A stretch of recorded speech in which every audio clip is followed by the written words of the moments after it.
नमस्कार। आज का विषय एक बड़े ही ज्वलंत मुद्दे पे है और वह मुद्दा है कि क्या ये जो होम्योपैथिक डिस्पेंसरियों से होम्योपैथिक डॉक्टरों द्वारा जो पेटेंट दवाएं जो दी जाती हैं क्या वो होम्योपैथिक हैं? क्या उन्हें हम होम्योपैथिक दवा कहेंगे?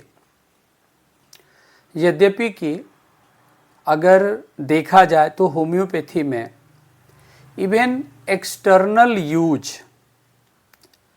भी मना किया हुआ है, यानी कि एक्सटर्नल बाह्य प्रयोग की दवाएं जैसे लोशन, क्रीम, तेल, मलहम, इस तरह की चीज़ें भी होम्योपैथी की चिकित्सा की श्रेणी में नहीं आती हैं।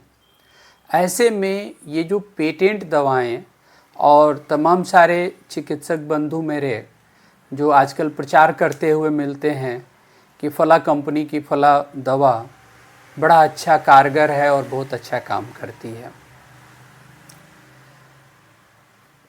आजकल जो सामाजिक और सामान्य मुद्दे हैं, हम उन्हीं मुद्दों को उठाते हैं और उसी मुद्दे पे हम वीडियो बनाते हैं।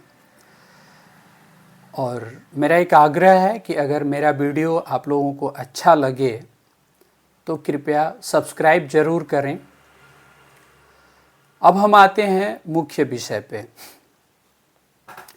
होम्योपैथी।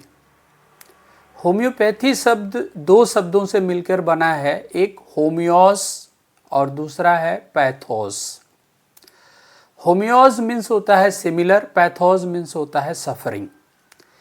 यानी समानता के सिद्धांत पे, समानता के आधार पे जब हम दवा को चयन करते हैं तो उसे हम होम्योपैथिक दवा कहते हैं।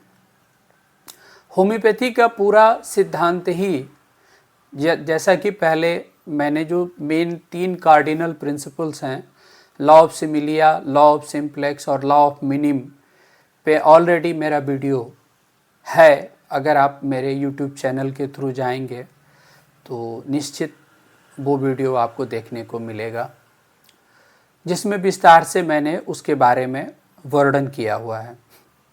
दरअसल होम्योपैथी का जो सिद्धांत है, जैसे कहते हैं ना कि विषः विषस्य विषमौषधम, लाइक क्योर्स लाइक, समान के द्वारा ही समान का समन होता है। अब इसके पीछे एक रहस्य छुपा है और वो रहस्य है इंडिविजुअलाइजेशन।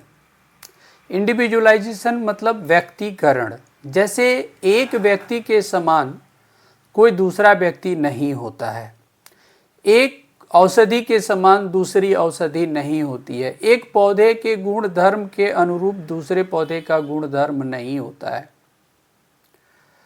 अब ऐसे में जब हम कई एक दवाओं, एक ग्रुप विशेष, एक समूह विशेष को आधार बनाकर कई एक दवाओं को एक साथ मिलाते हैं और मिलाने के बाद एक पेटेंट दवा का निर्माण करते हैं, तो पहला जो लॉ ऑफ सिमिलिया, क्योंकि 2 या 2 से अधिक दवाएं एक समान हो ही नहीं सकती, तो ऐसे में ये सिद्धांत स्वयं ही असैद्धांतिक हो जाता है। तो ये सिद्धांत के स्तर पे है। दूसरी बात कि जो लॉ ऑफ सिंप्लेक्स में डॉक्टर हैनीमैन ने बड़े अच्छे से जिक्र किया है कि क्या होता है यदि 2 या 2 से अधिक औषधियों को हम एक समय में प्रयोग करते हैं। 2 या 2 से अधिक औषधियों को एक साथ समायोजित कर देते हैं।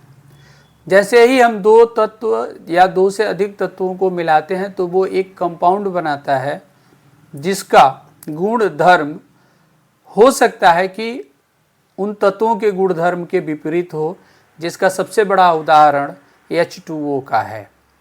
हाइड्रोजन की प्रकृति, ऑक्सीजन की प्रकृति और जल की प्रकृति, हाइड्रोजन और ऑक्सीजन मिलने से ही जल बनता है, लेकिन जल की प्रकृति हाइड्रोजन और ऑक्सीजन के प्रकृति के कंप्लीटली विपरीत हो जाती है।